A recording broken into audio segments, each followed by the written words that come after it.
ಹೋಳಿ ಹುಣ್ಣಿಮೆ ಬಂತ ಚಿನ್ನ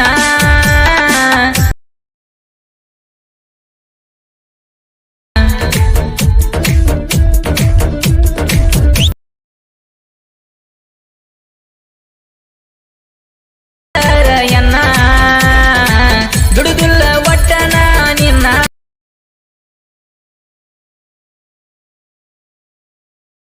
ಮೋಸ ಮಾಡಾಕ ಕುಂತಿದ್ದೀನಿ ಹಾಯ್ ಫ್ರೆಂಡ್ಸ್, ಇವತ್ತಿನ ಈ ಒಂದು ವಿಡಿಯೋದಲ್ಲಿ ನಾನು ನಿಮಗೆ ಏನು ತಿಳಿಸ್ಕೊಡ್ತಂದ್ರೆ, ಇಲ್ಲಿ ಸ್ಕ್ರೀನ್ ಮೇಲೆ ಒಂದು ಒಳ್ಳೆ ಹಬ್ಬದ ಎಡಿಟಿಂಗ್ ನೋಡ್ಕೊಂಬಂದ್ರಲ್ಲ, ಅದೇ ಥರ ನಿಮ್ಮ ಮೊಬೈಲಲ್ಲಿ ನೀವು ಫೋಟೋನ ಆ್ಯಡ್ ಮಾಡ್ಕೊಂಡು ಒಂದು ವಿಡಿಯೋನ ಕ್ರಿಯೇಟ್ ಮಾಡ್ಕೊಳ್ಳೋದು ಹೇಗೆ ಅಂತ ನಾನು ನಿಮಗೆ ಈ ಒಂದು ವಿಡಿಯೋದಲ್ಲಿ ನೀಟಾಗಿ ತಿಳಿಸ್ಕೊಡ್ತಾ ಹೋಗ್ತೀನಿ. ಈ ಒಂದು ವಿಡಿಯೋನ ಸ್ಕಿಪ್ ಮಾಡಿದೆ ಮುಗಿವರೆಗೂ ನೋಡಿ. ಹಾಗೆ ಈ ವಿಡಿಯೋ ಇಷ್ಟ ಆಗಿದ್ದರೆ ಒಂದು ಲೈಕ್ ಮಾಡಿ.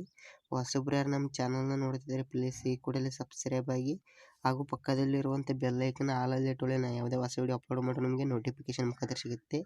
ಹಾಗಾದರೆ ನೀವು ನೋಡಿಕೊಂಡು ಮಾಡ್ಕೋಬೋದು. ಬನ್ನಿ ಗೈಸ್, ಹಾಗಾದರೆ ವಿಡಿಯೋನ ಸ್ಟಾರ್ಟ್ ಮಾಡೋಣ. ಸ್ಟಾರ್ಟ್ ಮಾಡೋಕ್ಕಿಂತ ಮುಂಚೆಗೆ ನಿಮಗೆ ಟೆಲಿಗ್ರಾಮಲ್ಲಿ ಫೋಟೋ ಮತ್ತು ಬೀಟ್ ಮಾರ್ಕ್ ಇರುವಂಥ XML ಫೈಲ್ನ ಕೊಟ್ಟಿರ್ತೀನಿ.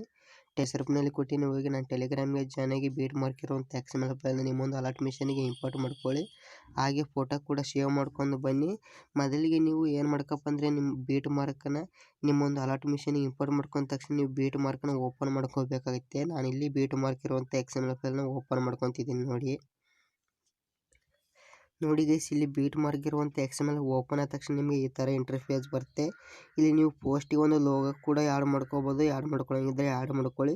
ಈ ಥರ ನೀವು ಸೈಡ್ ಸರ್ಚೋಬೇಕೈತಿ. ಇಲ್ಲಿ ಮೇಲ್ಗಡೆ ಶೇಪ್ ಇರುತ್ತೆ ನೋಡಿ, ಅದೇ ಶೇಪ್ ಮೇಲೆ ನೀವು ಕ್ಲಿಕ್ನ ಮಾಡಿಕೊಂಡು ಇಲ್ಲಿ ಕಲರ್ ಬಾಕ್ಸ್ ಮೇಲೆ ಕ್ಲಿಕ್ ಮಾಡ್ಕೋಬೇಕೈತೆ. ಇಲ್ಲಿ ಸ್ಟಾರ್ ಮೇಲೆ ಕ್ಲಿಕ್ ಮಾಡ್ಕೊಂಡು ಮತ್ತೆ ಸ್ಟಾರ್ ಮೇಲೆ ಕ್ಲಿಕ್ ಮಾಡ್ಕೋಬೇಕೈತಿ. ಇಲ್ಲಿ ನೀವು ಫೋಟೋನ ಸೆಲೆಕ್ಟ್ ಮಾಡ್ಕೋಬೇಕೈತೆ ನೋಡಿ. ಇಲ್ಲಿ ನಾನೊಂದು ಫೋಟೋನ ಸೆಲೆಕ್ಟ್ ಮಾಡ್ಕೊಂಡಿದ್ದೀನಿ. ಈ ಥರ ಸೆಲೆಕ್ಟ್ ಮಾಡ್ಕೊಂಡು ಮೇಲ್ಗಡೆ ಪ್ಲಸ್ ಐಕನ್ ಇದೆ ನೋಡಿ, ಅದರ ಮೇಲೆ ನಾವು ಕ್ಲಿಕ್ನ ಮಾಡ್ಕೋಬೇಕೈತೆ. ಈ ಥರ ಕ್ಲಿಕ್ ಮಾಡ್ಕೊಂಡು ಒಮ್ಮೆ ಬ್ಯಾಕೆ ಬರಕತ್ತೆ, ಇನ್ನೂ ಬ್ಯಾಕೆ ಬರಕತ್ತೆ. ಈ ಥರ ಬ್ಯಾಕೆ ಬಂದು ಮತ್ತೆ ಸೈಡ್ಗೆ ಸರ್ಸ್ಕೋಬೇಕತ್ತೆ. ಮತ್ತೆ ಮುಂದಿರುವಂಥ ಶೇಪ್ ಮೇಲೆ ಕ್ಲಿಕ್ ಮಾಡ್ಕೋಬೇಕತ್ತೆ, ಕಲರ್ ಬಾಕ್ಸ್ ಮೇಲೆ ಕ್ಲಿಕ್ ಮಾಡ್ಕೋಬೇಕತ್ತೆ, ಸ್ಟಾರ್ ಮೇಲೆ ಕ್ಲಿಕ್ ಮಾಡ್ಕೋಬೇಕತ್ತೆ, ಮತ್ತೆ ಸ್ಟಾರ್ ಮೇಲೆ ಕ್ಲಿಕ್ ಮಾಡ್ಕೊಂಡು ಮತ್ತೆ ಒಂದು ನಾವು ಫೋಟೋನ ಸೆಲೆಕ್ಟ್ ಮಾಡ್ಕೋಬೇಕತ್ತೆ. ಈ ಥರ ಫೋಟೋನ ಸೆಲೆಕ್ಟ್ ಮಾಡ್ಕೊಂಡು ಮೇಲ್ಗಡೆ ಪ್ಲಸ್ ಐಕನ್ ಇದೆಯಲ್ಲ ಅದರ ಮೇಲೆ ನಾವು ಕ್ಲಿಕ್ನ ಮಾಡ್ಕೋಬೇಕಾಗುತ್ತೆ. ಹಾಗಾದರೆ ಫೋಟೋ ಕೂಡ ಆ್ಯಡ್ ಆಗುತ್ತೆ. ಇದೇ ಥರ ನೀವು ಎಲ್ಲಿವರೆಗೂ ಫೋಟೋನ ಆ್ಯಡ್ ಮಾಡ್ಕೋಬೇಕಂದ್ರೆ ನಿಮಗೆ ತಿಳಿಸ್ಕೊಡ್ತೀನಿ ನೋಡಿ. ಇಲ್ಲಿ ಇದೇ ಥರ ನೀವು ಸೈಡೇ ಸರ್ಕೊಂತ ಬಂದು ಇಲ್ಲಿ ಸೆಂಟ್ರಲ್ಲಿ ಒಂದು DJ ಎಫೆಕ್ಟ್ ಇದೆ ನೋಡಿ ಇಲ್ಲಿವರೆಗೂ ನೀವು ಅದೇ ಥರ ಫೋಟೋನ ಆ್ಯಡ್ ಮಾಡ್ಕೊತ ಬನ್ನಿ. ಇಲ್ಲಿ ಮಠ ಬಂದಿದ್ದೆ. ಇಲ್ಲಿ ಯಾವ ಶೇಪ್ ಒಳಗಡೆ ನೀವು ಫೋಟೋನ ಆ್ಯಡ್ ಮಾಡ್ಕೋಬೇಕಂದ್ರೆ ಸೆಂಟ್ರಲ್ಲಿ ಇದೆ ನೋಡಿ, ಎರಡನೇ ಶೇಪ್ ಮೇಲೆ ನೀವು ಕ್ಲಿಕ್ನ ಮಾಡ್ಕೋಬೇಕೈತೆ. ಕಲರ್ ಬಾಕ್ಸ್ ಮೇಲೆ ಕ್ಲಿಕ್ ಮಾಡ್ಕೋಬೇಕೈತಿ. ಇಲ್ಲಿ ಸ್ಟಾರ್ ಮೇಲೆ ನೀವು ಕ್ಲಿಕ್ನ ಮಾಡ್ಕೊಂಡು ಮತ್ತೆ ಸ್ಟಾರ್ ಮೇಲೆ ಕ್ಲಿಕ್ ಮಾಡ್ಕೊಂಡು ಮತ್ತೆ ಒಂದು ನೀವು ಫೋಟೋನ ಸೆಲೆಕ್ಟ್ ಮಾಡ್ಕೋಬೇಕೈತೆ. ಈ ಥರ ಫೋಟೋನ ಸೆಲೆಕ್ಟ್ ಮಾಡ್ಕೊಂಡು ಮೇಲ್ಗಡೆ ಪ್ಲಸ್ ಐಕನ್ ಇದೆಯಲ್ಲ ಅದರ ಮೇಲೆ ಕ್ಲಿಕ್ ಮಾಡ್ಕೋಬೇಕೈತೆ. ಹಾಗಾದರೆ ಆ ಒಂದು ಫೋಟೋ ಕೂಡ ಆ ಶೇಪ್ ಒಳಗಡೆ ಆ್ಯಡ್ ಆಗಿರುತ್ತೆ. ಈ ಥರ ಮಾಡ್ಕೊಂಡು ಒಮ್ಮೆ ಬ್ಯಾಕೆ ಬರಕತ್ತೆ. ನೀವು ಇನ್ನೂ ಬ್ಯಾಕೆ ಬರಕತ್ತೆ. ಈ ಥರ ಬ್ಯಾಕೆ ಬಂದು ಮತ್ತೆ ಸೈಡ್ಗೆ ಸರ್ಸ್ಕೋಬೇಕೈತೆ. ಮತ್ತೆ ಮುಂದಿರುವಂಥ ಶೇಪ್ ಮೇಲೆ ನೀವು ಕ್ಲಿಕ್ನ ಮಾಡ್ಕೋಬೇಕೈತೆ. ಕಲರ್ ಬಾಕ್ಸ್ ಮೇಲೆ ಕ್ಲಿಕ್ ಮಾಡ್ಕೊಂಡು ಸ್ಟಾರ್ ಮೇಲೆ ಕ್ಲಿಕ್ ಮಾಡ್ಕೊಂಡು ಮತ್ತೆ ಸ್ಟಾರ್ ಮೇಲೆ ಕ್ಲಿಕ್ ಮಾಡ್ಕೊಂಡು ಇಲ್ಲಿ ಮತ್ತೆ ನೀವು ಫೋಟೋನ ಸೆಲೆಕ್ಟ್ ಮಾಡ್ಕೋಬೇಕೈತೆ. ಸಾಂಗ್ ತಕ್ಕಂಗೆ ನೀವು ಫೋಟೋನ ಸೆಲೆಕ್ಟ್ ಮಾಡ್ಕೊಳ್ಳಿ ನೋಡಿ. ಈ ಥರ ಸಾಂಗ್ ತಕ್ಕಂಗೆ ಫೋಟೋನ ಸೆಲೆಕ್ಟ್ ಮಾಡ್ಕೊಂಡು ಮೇಲ್ಗಡೆ ಪ್ಲಸ್ ಐಕನ್ ಇತ್ತಲ್ಲ ಅದರ ಮೇಲೆ ಕ್ಲಿಕ್ ಮಾಡ್ಕೊಂಡ್ರೆ ಹಾಗಾದರೆ ಫೋಟೋ ಕೂಡ ಆ್ಯಡ್ ಆಗುತ್ತೆ. ವಿಡಿಯೋ ಕೂಡ ತುಂಬ ಚೆನ್ನಾಗಾಗುತ್ತೆ.